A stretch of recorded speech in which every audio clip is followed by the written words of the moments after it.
दिखा देते हैं। जिस 22 साल के लड़के का हम जिक्र कर रहे हैं, जिसने अपनी जान गंवा दी है, जरा उसकी तस्वीर आपको दिखा देते हैं। आप सोच में पड़ जाएंगे कि इतने छोटे लड़के को, ये देखिए, ये मारकर ऐसे घसीट कर ले जाया जा रहा है सीढ़ियों से। हम आपको पूरी तस्वीर नहीं दिखा सकते, मजबूरी हमारी कि ब्लर करके हमें दिखाना, लेकिन आप सोचिए, अंदाजा लगाइए कि बाहर हो हल्ला हो रहा है, एक शख्स को गोलियों से भून दिया गया और उसे कैसे सीढ़ियों से घिसट के ले जाया जा रहा है। ये तक देखिए, बंदूक दिखाई दे रही, बंदूक दिखाई दे रही है। आखिर बंदूक का इंतजाम क्यों किया गया था पहले से? क्या कोई बड़ी तैयारी थी? ये अपने आप में सवाल बना हुआ है, ये अपने आप में सवाल बना हुआ है। लेकिन परिवार के लिए तो उनका अपना छिन गया ना, उनका अपना चला गया इस दुनिया से। हिंसा में अगर आप सोचिए कि हो हल्ला हो रहा है, ये सब समझ में आता है, सब समझ में आता है, विरोध समझ में आता है, झड़प समझ में आती है, लेकिन किसी की जान चले जाना क्या किसी को समझ में आएगा? अपना चला जाने पर सब कुछ खत्म हो जाता है। यही हुआ इस परिवार के साथ। बहराइच की हिंसा में एक पूरा का पूरा परिवार उजड़ गया है। उनके लिए तो ये दंगे के दर्द जैसा हो गया। मृतक राम गोपाल पर परिवार की पूरी जिम्मेदारी थी, इकलौता था कमाने खाने वाला। हिंसा ने इस परिवार से उसका चिराग छीन लिया, सहारा छीन लिया है। अब परिवार किसके सहारे रहेगा? सोचिए, 2 महीने पहले राम गोपाल की शादी हुई थी, कुछ ही वक्त था, 2 महीने पहले शादी हुई और उसके बाद अब उसे मौत के घाट उतार दिया गया। शादी के बाद ये पहला दशहरा था, त्योहार मनाया जा रहा था, उत्सव का माहौल था इस घर में। शादी के बाद अमूमन ये होता है कि 1 साल तक जो भी त्योहार आते हैं उसे उत्सव की तरह मनाया जाता है, और वैसा ही हो भी रहा था इस परिवार में। लेकिन परिवार ने अब सीएम योगी आदित्यनाथ से इंसाफ की मांग की है। कहा है कि बाबा का जो बुलडोजर मॉडल है, बाबा का जो एनकाउंटर मॉडल है, वो इनके साथ किया जाए, एनकाउंटर किया जाए इन आरोपियों का जिन्होंने मौत के घाट उतार दिया। आरोपियों के घर पर बुलडोजर भी चलवाना चाहता है परिजन, क्योंकि उनकी ये मांग है कि उनके लिए ये बहुत बड़ी बात है कि उन्होंने अपने को खो दिया। आप सोचिए कि झड़प होती है, लगता है कि चलिए हल्ला गुल्ला हुआ, पथराव हुआ, हर चीज समझ में आती है, लेकिन इस परिवार को कौन समझाएगा? इसका तो अपना छिन गया, सहारा ही छिन गया। रिपोर्ट आपको दिखाते हैं इसी से जुड़ी। अभी प्रशासन क्या कह रही है? कुछ गिरफ्तारी नहीं, लोग मांग कर रहे हैं कि गिरफ्तार हो लोग। मुख्य अभियुक्त गिरफ्तार नहीं, अभी नहीं गिरफ्तार सर। अभी मुख्य अभियुक्त नहीं गिरफ्तार हुआ, जो मारा था कोई फरार हैं। 5 लोग अभी कोई गिरफ्तार नहीं हुए हैं। मारने वाले फरार हैं और 2 दर्जन लोग ऐसे पकड़े। हाँ पकड़े, दिखावा में पकड़े। जो पकड़े गए हैं वो बेकार हैं। अब्दुल हमीद का लड़का और अब्दुल हमीद ने गोली मारा है, और मुख्य आरोपी 2 लोग हैं बापू। अभी ये सब पकड़े नहीं गए, पकड़े गए हैं वो। यही मांग है कि जो हमारे साथ हुआ है वो उनके साथ होना चाहिए। हाँ, सीधी बात है, क्योंकि हम लोग सनातनी हैं। हम लोगों के साथ मूर्ति व्यवस्था में यदि पूजन में बाधा आती है तो इसके जिम्मेदार मुसलमान हैं और उनको दंड मिलना चाहिए। नहीं देता है प्रशासन तो हम दादा जी, यही हम भी कहते हैं कि खून का बदला खून ही होना चाहिए।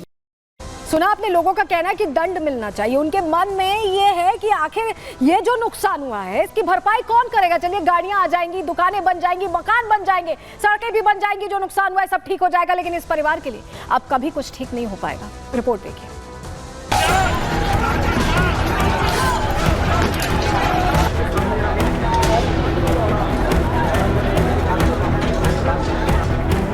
बहराइच में दुर्गा प्रतिमा विसर्जन के दौरान भड़की हिंसा ने एक परिवार से उसका चिराग छीन लिया, माँ बाप से उसका सहारा छीन लिया, एक बहन से उसका भाई छीन लिया।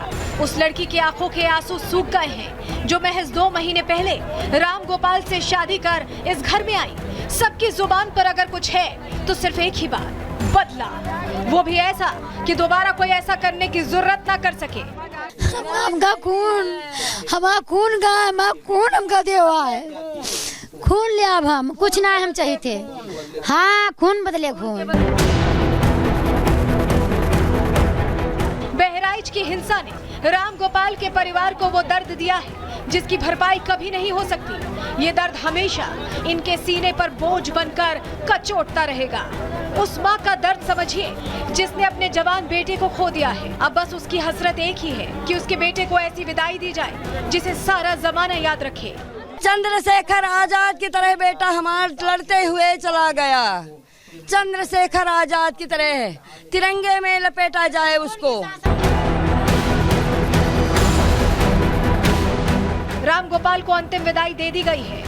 उसकी अंतिम यात्रा में लोगों का हुजूम उमड़ा, लेकिन राम गोपाल का परिवार अभी भी इस सच को पचा नहीं पा रहा कि उनका बेटा हमेशा के लिए चला गया है। राम गोपाल की याद में परिवार, दोस्त, पड़ोसी, रिश्तेदार किसी के भी आंसू थमने का नाम नहीं ले रहे।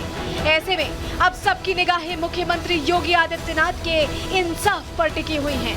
Bureau report, Republic Bharat.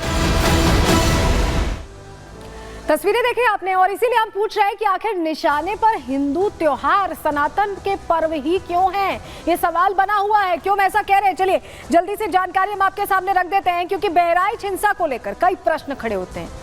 ऐसी तस्वीरें बार बार सामने आ रही हैं, बार बार लगातार सामने आ रही हैं, जो प्रश्न खड़े कर रही हैं कि क्या विसर्जन यात्रा में हिंसा की पहले से प्लानिंग थी? पत्थर कहां से आ जाते हैं अचानक से?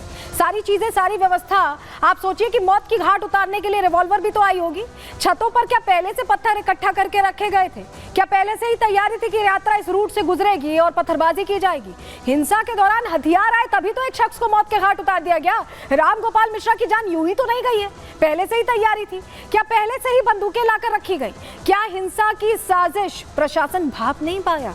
क्योंकि प्रशासन भाप नहीं पाया और इसीलिए इस तरह की तस्वीर सामने आई, जो अपने आप में कई प्रश्न खड़े कर रही है। और इस पर भी देखिए, सियासतदान सियासत तो कर ही रहे हैं, उससे वो पीछे नहीं हट रहे, क्योंकि उनके लिए तो उपचुनाव है, उन्हें उस मौके को कैश करना है। सुनिए जरा। कानून से किसी को भी खिलवाड़ करने की इजाज़त नहीं है। जो भी दोषी होगा, जांच चल रही है, कड़ी कार्रवाई होगी। स्थिति सामान्य है और दोषियों की पहचान की जा रही है। अगर अनुशासन का पालन करवाने में यदि पुलिस के अधिकारी कर्मचारियों को भी लापरवाही पाई गई तो उन पर भी कड़ी कार्रवाई। बहराइच या और जगह जो घटनाएं हो रही हैं उसके जिम्मेदार अगर कोई है तो शासन है, प्रशासन है और इनकी वोट की राजनीति है, जिसकी वजह से ये जानबूझ करके करा रहे हैं। कभी किसी के खिलाफ स्टेटमेंट दिलवा देना, कभी टीवी चैनलों पे झगड़ा करा देना, ये इनकी सोची समझी चाल है। मैं जनता से अपील करूंगा कि भारतीय जनता पार्टी की चाल समझिए।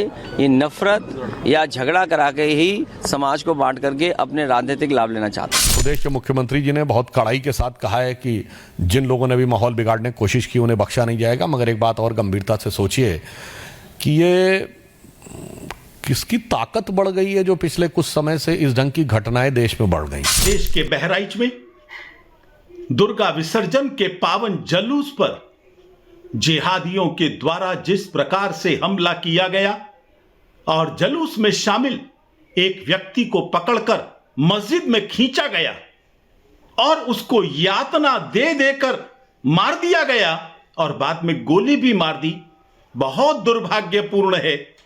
हिंदू समाज के लिए चुनौती है और मुस्लिम समाज के लिए आत्मनिरीक्षण करने का अवसर है। और अगर आप सोच रहे हैं कि ये सिर्फ उत्तर प्रदेश के बहराइच से सामने आया है ना, तो आप गलत हैं, क्योंकि ये उत्तर, दक्षिण, पूरब, पश्चिम कहीं से भी सामने आने लगा है आजकल। तस्वीर दिखाइए जरा। ये तस्वीर जो आप देख रहे हैं, ये हैदराबाद की तस्वीर है। यहाँ पर एक मूर्ति का आपको बताएं कि सर ही तोड़ दिया गया और उसको लेकर जोरदार हंगामा हुआ है। ये आप देख रहे हैं जो तस्वीर, यहाँ पर विरोध चल रहा है और उसके बाद लोगों को डिटेन किया जा रहा है। ये उस वक्त की हैदराबाद में हिंसा की बाद की ये तस्वीर है, जहाँ इस तरह से हिंसा की गई और पंडाल के अंदर हमला हो गया था, मूर्ति को खंडित कर दिया गया था। वहाँ मूर्ति रखी हुई थी, लोग दर्शन पूजन के लिए पहुंच रहे थे और उसे खंडित किया गया। वहीं आपको अगली तस्वीर दिखा रहे हैं, बेगूसराय की तस्वीर दीजिए। यहाँ भी हिंसा हुई है, यहाँ भी किस तरह से हिंसा हुई है ये आप देख रहे हैं। अलग अलग जगहों की तस्वीरें सिर्फ एक बात कह रही है कि सनातन पर्व पर हमेशा हर जगह एक अलग ही माहौल बनाने की तैयारी रहती है।